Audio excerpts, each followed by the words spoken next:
Good morning 7th class student. Adarsh senior secondary school Khaishargarh की online class में आपका स्वागत है। आज हम करेंगे सामाजिक अध्ययन भाग नंबर 2, इतिहास इकाई नंबर 2। इसके अंदर हमने पहला लेसन पेज नंबर 106 तक पढ़ दिया था। आज हम करेंगे पेज नंबर 107 पर ऊपर से 5वां पार्ट है चित्रकला। ये पढ़ना थोड़ा सा, बाद में इसके कुछ क्वेश्चन करेंगे। इससे पहले आपसे रिक्वेस्ट है कि आप वीडियो को शेयर और लाइक ज़रूर करो। और हम इसको पढ़ते हैं।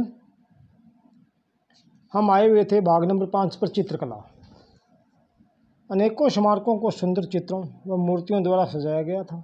ये मूर्तियाँ अधिकांश पत्थरों, लकड़ी व पीतल द्वारा बनाई जाती थी। इमारतों को देवी देवताओं तथा राजा रानियों की आकृतियों द्वारा सजाया गया था। अजंता की गुफा छतों व दीवारों पर की गई सुंदर मूर्तिकला व चित्रकारी इसके लिए प्रसिद्ध है। मध्य प्रदेश के धार जिले की बाद की गुफाएं सुंदर चित्रकला के लिए जानी जाती है। राजस्थान के सुसज्जित महल और उनकी आलीशान हवेलियों के ऐसे झरोखे हैं जिन्हें पत्थर से तराश कर मूर्त रूप दिया गया हो। वहाँ के महाराजाओं और शासकों के ऐश्वर्य कला प्रेम का वर्णन करते हैं। तो ये था चित्रकला कि चित्रकला कहाँ कहाँ पर की गई थी। आगे आता है संगीत पार्ट नंबर 6 पे। इस काल में फारसी भाषा साहित्य की रचना हुई थी। इनमें फारसी कवियों ने दिल्ली सल्तनत के अमीर खुसरो बड़े प्रसिद्ध हुए थे। उन्हें बुलबुल हिंद के नाम से जाना जाता था।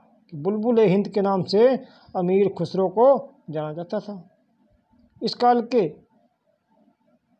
अन्य प्रसिद्ध कवि अमीर हसन, देहलवी तथा कश्मीरी ब्राह्मण बड़ी भट्ट ने फिरदौसी की शाहनामा का हिंदी में अनुवाद किया था। बड़ी भट्ट ने फारसी संगीत के लेखक भी थे। भक्ति संतों ने सामान्य जन की भाषा का प्रयोग अपने काव्य में किया था। कबीर ने अपने दोहे भोजपुरी और मलिक मोहम्मद जायसी ने पद्मावत अवधी भाषा में लिखी थी। भोजपुरी और अवधी इस काल की हिंदी के दो रूप थे। ये था हमारा पढ़ने वाला लेसन। अब हम इसके करेंगे संकलनात्मक कार्य। संकलनात्मक कार्य में पहला आता है सही उत्तर चुनकर लिखें। पहला है इतिहास में काल विभाजन खालिस्तान भागों में थे, तो इसके काल विभाजन कहा जाएगा 3 भागों में थे, पहला आ जाएगा। नंबर 2 है राजपूत काल जाना जाता था। राजपूत काल किसके लिए जाना जाता था, ये तीसरा आएगा। इसके अंदर सहभाग बहादुरी के लिए जाना जाता था। तीसरा पार्ट है न्यूमिनेसिस्ट प्रयोग किया जाता, किसके लिए किया जाता है, सिक्कों का अध्ययन करने के लिए इसका प्रयोग किया जाता है। नंबर 4 है कुतुब मीनार की ऊंचाई है। कुतुब मीनार की ऊंचाई हमने लेसन पढ़ा था 72 मीटर है। आगे करेंगे ब भाग, इसका नहीं करना, ग भाग करेंगे। निम्नलिखित रचनाओं के लेखकों के नाम लिखिए। ये अति इम्पोर्टेंट है और आपको करना है। पहला है पद्मावत। पद्मावत का आएगा मलिक मोहम्मद जायसी, लेखक थे। सेकंड तारिक हिंद, तारिक शेरशाही, तो इसका लेखक था अब्बास शेखानी, अब्बास शेखानी। नंबर 3 पे है गीत गोविंद, तो गीत गोविंद के लेखक थे जयदेव। नंबर 4 पे आता है दोहे। दोहे थे कबीर के, दोहे के रचयिता कौन थे, कबीर।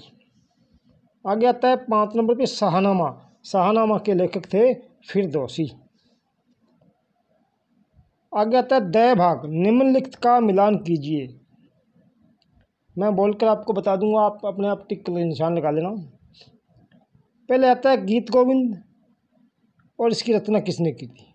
गीत गोविंद की रचना करी थी जयदेव ने। इसका पहले का 7वां भाग आएगा। नंबर 2 पे आता है कथित कथाश्रित सागर। कथाश्रित सागर की रचना सोमदेव ने करी थी। दूसरे का भाग 6 आ जाएगा। तीसरा है सतसई। सतसई की रचना बिहारी ने करी थी। तीसरे का 4था पार्ट आएगा। चौथा आता है तज़किरात उल वाक़यात। इसकी रचना जौहर ने करी थी। चौथे का दूसरा भाग। आगे था पांचवा सूरसागर।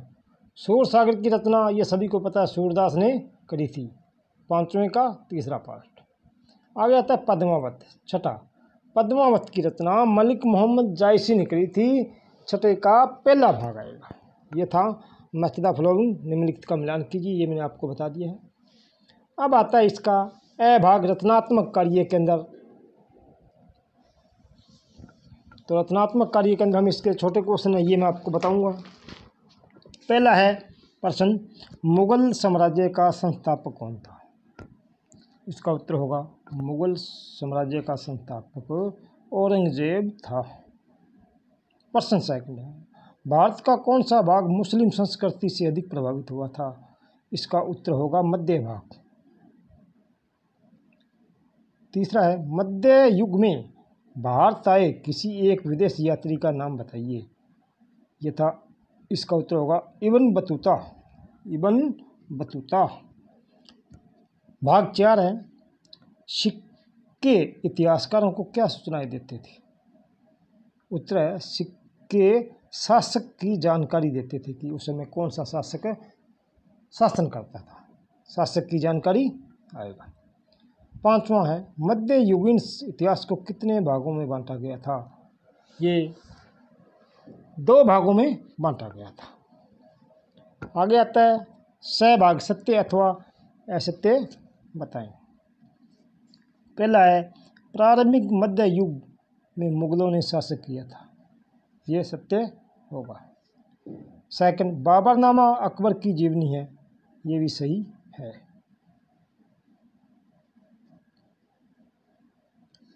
तीसरा, मध्य युग में भारत शेष विश्व से अलग थलग पड़ा था। ये गलत होगा। चौथा, पृथ्वीराज चौहान को मोहम्मद गौरी ने हराया था। ये बिल्कुल सही है।